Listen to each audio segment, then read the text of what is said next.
story, poop fountain time. So a couple years ago, I had a client that wanted to purchase a house out in the country. The house had been vacant for, I don't know, 4 or 5 years. Previously owned by an elderly couple that fell on health issues. We all know how that goes. So we get to the septic inspection day. The first time they come out, they can't find the septic.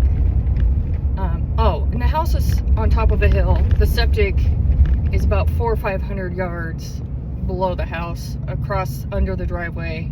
It's just kind of a mess to find. So they can't find it. Luckily, my client owns heavy equipment. He came out, dug the lines out so we could find the septic. Septic company came back, I don't know, like 2 or 3 days later. They're doing their inspection. They got it pumped out, but it's clogged. The pipe coming down from the house was clogged, and it had somehow bent down and up where the connection was into the septic. So you know what those gentlemen had to do? They had to take a Sawzall to it. Sawzall.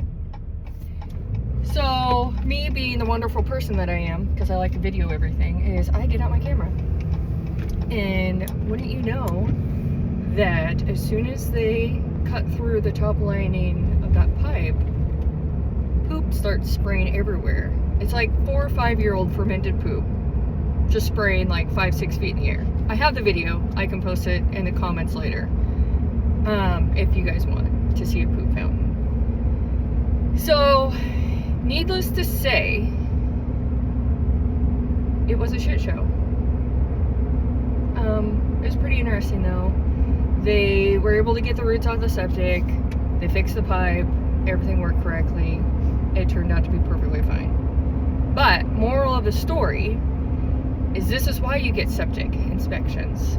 Could you imagine if you had purchased that home without a septic inspection and you go to use it for a while, not realizing it doesn't freaking work? So always get your your septic inspections completed. And fun fact, in a typical transaction, the seller pays for the pumping, the buyer pays for the inspection. Typically. There's always a one-off, I get that, but typically that's how it works.